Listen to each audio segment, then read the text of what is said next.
Olá a todos e a todas, sejam bem-vindos a mais uma nossa aula do EJA, no qual vamos dar continuidade referente ao tema da democracia. Então, meu nome é Gustavo Henrique e sou professor de Ciências Humanas. Me acompanhe no slide para a nossa aula de hoje.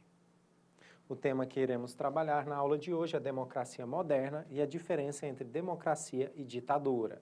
Quando estamos falando de democracia moderna, vemos que com um turbilhão de ideias que surgiu ali na Europa durante a modernidade, vamos ter uma origem do iluminismo e as chamadas revoluções burguesas. O iluminismo, ele vai trazer resgates de certas ideias e ideais ocidentais que foram esquecidos durante o tempo chamado Antigo Regime.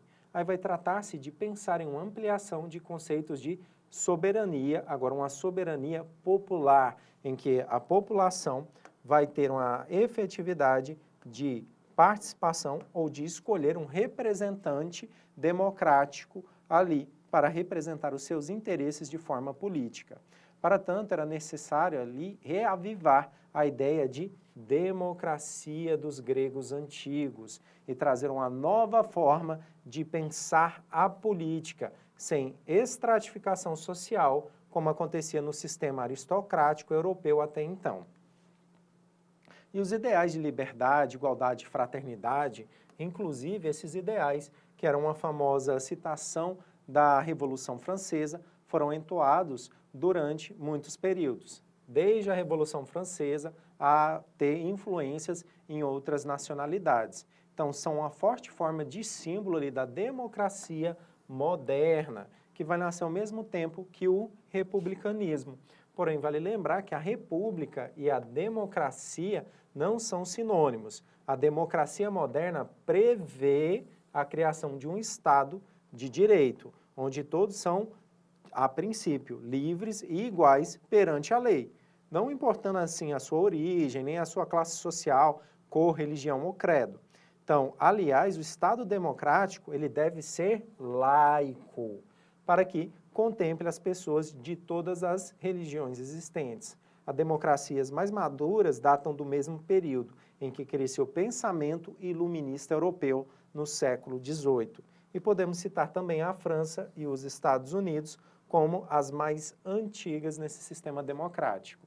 E nessas democracias maduras, há um problema recente relacionado à pouca participação popular e à insatisfação com a criação de um Estado, às vezes omisso e às vezes burocratizado demais, dificultando a vida dos cidadãos, acirrando, aumentando as desigualdades sociais e sendo travado também por uma corrupção do sistema democrático. Existem também as recentes e frágeis democracias que, seguindo exemplos modernos, não conseguiram ainda se estabelecer de forma plena e muitos cidadãos ainda não estão habituados à vida democrática, no qual tem uma série de exigências e tem uma série também de benefícios, a quais a gente vê os direitos e deveres do cidadão, que vão surgir aí, essas questões de democracias, lá no século XX, depois de ditaduras ou de um sistema ditador conservador de direita, de ditaduras comunistas ou de longos regimes totalitários, como, por exemplo, no caso de Portugal e Espanha. Temos a diferença, então, em que a democracia ela é frequentemente descrita como uma forma de governança, em que todos os cidadãos adultos de um determinado país têm uma voz igual nas decisões que afetam suas vidas. Isto implica que os cidadãos têm uma maneira de participar na formação das regras e leis pelas quais são governados. E quando escolhidos ou modificados ou rotulados que essas regras elas devem ser cumpridas, elas vão entrar nas questões dos direitos e deveres. E nisso nós temos também as normas sociais. Então temos por democracia um regime de governo onde o poder de tomar importantes decisões políticas está com os cidadãos, com o povo.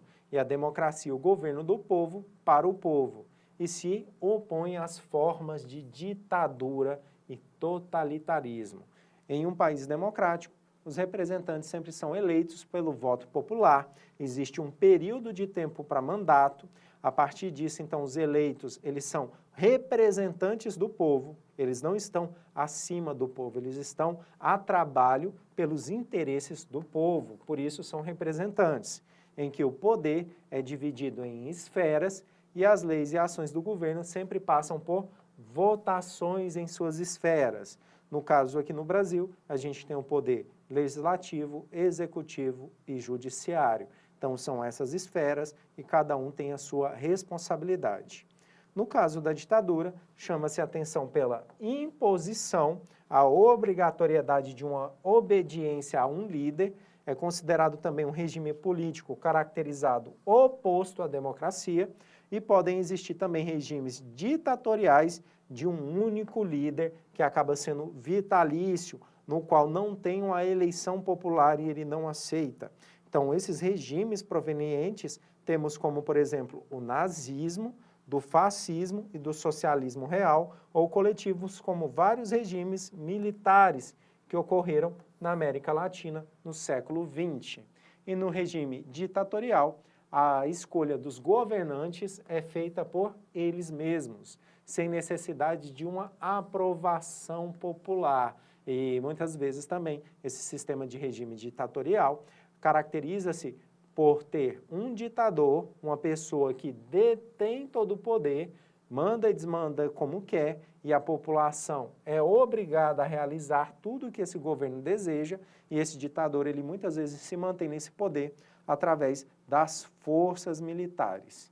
E nisso, a população não pode manifestar-se reclamações e acaba não tendo, assim, suas próprias opiniões ou desejos ouvidos. E qualquer tipo de manifestação pode ser considerado uma forma ou um atentado contra o sistema de ditadura. E, sistematicamente, a democracia e a ditadura são termos opostos. Não é o simples fato de haver escolha política em um país ou uma forma de eleição, o que torna automaticamente uma democracia.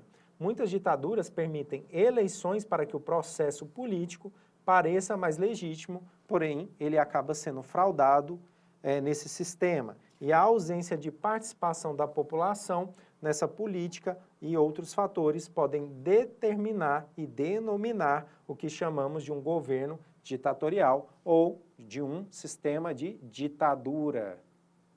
E para ser considerado efetivamente uma democracia, um país deve conter, entre outras coisas, a liberdade de expressão, de imprensa, a possibilidade de votos, elegibilidade política, a liberdade de associação política, acesso à informação e eleições idôneas. A não observância dos fatores anteriores ou não cumprimento desses fatores, somada a outros, acaba numa derrubada da Constituição legal, o que faz, assim, uma formação de Assembleia Constituinte, e sem essa formação da Assembleia Constituinte, acaba, assim, fazendo e possibilitando a instituição de uma ditadura, ou a existência de uma ditadura nesse sistema de governo. E quando um Estado democrático de direito, representado pela Constituição, é por algum motivo suspenso, interrompido ou deixado de lado, podemos dizer que está tendo uma formação de um estado